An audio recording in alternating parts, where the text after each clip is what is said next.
Welcome back to my channel. There's a lot to get into today. This week has been absolutely crazy. I wanted to wait a little bit later because everyone else was making videos on what happened this week and last week with the Bybit hack, and not to mention that Bitcoin has absolutely flatlined. So I'm going to answer all your questions today. Is altcoin season canceled? Is Bitcoin going into a bear market? What the heck is happening with this CME gap? I'm going to answer all these questions in this video today. So let's not waste any more time and get right into the video. First, as always, some important news has come out this week that I want to talk about. Bitcoin poised to rebound above 105,000 in March as Trump delays tariffs until April. Trump will finalize decisions on tariff policies for all countries, including Mexico, Canada, where I reside, following the release of the study on April 1st. I think this is pretty much just a bargaining chip, and Trump is using it because he knows that all these other countries want to start printing money because their economy is struggling and slowed down a lot. So at this point, I don't think all these other countries really have a choice but to accept these tariffs, and it doesn't seem like Trump is backing down or is going to stop at any point. All these other countries can retaliate and throw tariffs back on America. Although in the short term, these tariffs are a net negative for the crypto markets, I do think in the long term, it can be a positive thing for the US economy.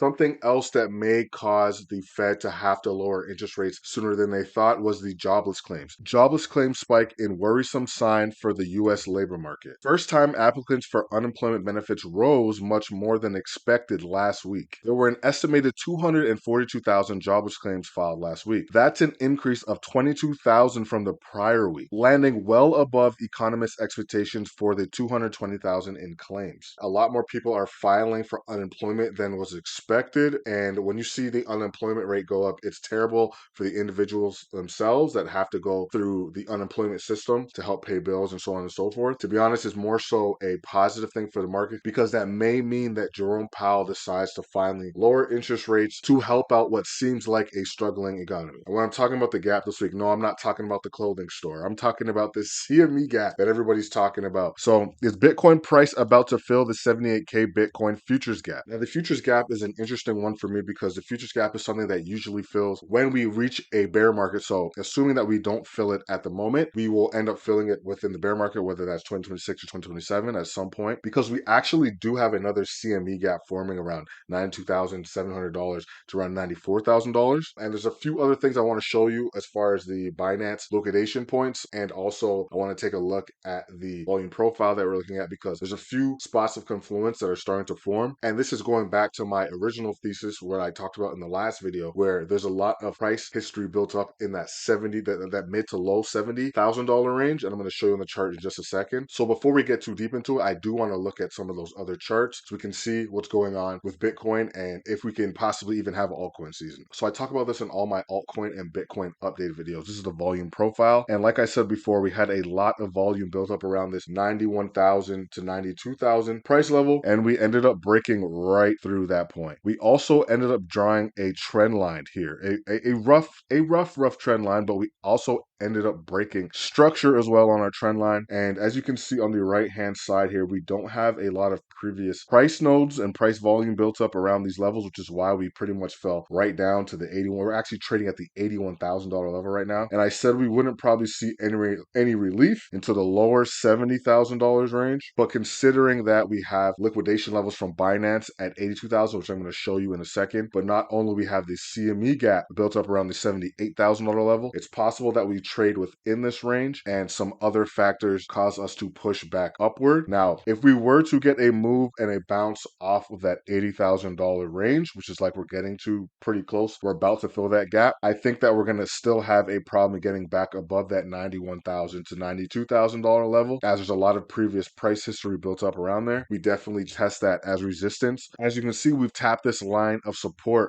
many times throughout the past couple months. So I don't think it's going to be a quick move up above this range once we do start to test these levels again. But I think more so what's more likely to happen in the short term is for us to, yes, go down into the $70,000 range. Now, another chart I want to show you quickly is the RSI, the relative strength index, and how Bitcoin is performing relative to this particular indicator. And looking at the chart right now, we're extremely low. And I'm actually going to show you the fear and greed index as well in a second. Right now, you can look at the RSI and see that we're under that 30-point range. And usually when we get below the 30-point range and we tap around that 20-point range, you can see we actually hit there a few days ago. It's a great time to be buying Bitcoin, as you can see in the chart as well. If you were to buy at any points where we hit below the 20-point range, or at least to the 20 to 30-point range, this is possibly a good opportunity to go for a long at this point. And I wouldn't say to go for a long to hold for the long term, but just almost like a quick scalp in a sense. But that is not financial advice, of course. If you were looking to get into some of your favorite altcoins or even Bitcoin, I think this would be a pretty decent time to DCA into the market. Now, as we also talked about, the fear and greed index is at extreme fear at the moment. We're reaching literally bear market lows at this point, FTX lows at this point. Yesterday was at 10 mark, which is absolutely crazy. Just to think we were at 72 just a month ago. And if we head over and look at the chart, you can see here that we have historic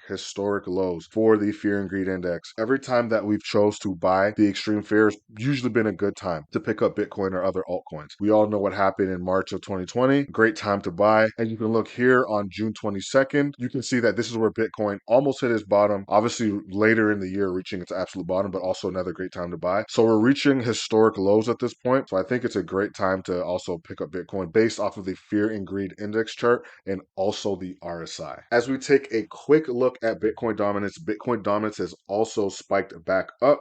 We're actually trying to test that 60 level range. I am not so sure that it starts to fall yet. I think we need a few other metrics as far as the interest rates coming down. I hate to be bear bad news, but risk assets don't do well in an unfavorable global macro environment, which means we need interest rates to go down. Global liquidity is picking up, so that is a sign that in the next 2 to 3 months we can possibly see an altcoin season. We got other countries like China and other continents like Europe that have to now print money and stimulate their economies, which also impacts Bitcoin because Bitcoin is a global asset class. It's not just reliant on America, even though America, I would say, is the biggest player and the biggest factor of where Bitcoin goes in the short term. But the global M2 money supply is a 2-month to 3-month lagging indicator. So we might not see a spike in altcoins until around May, maybe possibly in April, but that is yet to be determined. Now, as I was trying to tell you before about the Binance liquidation map, you can see when I started making this video today, I started recording,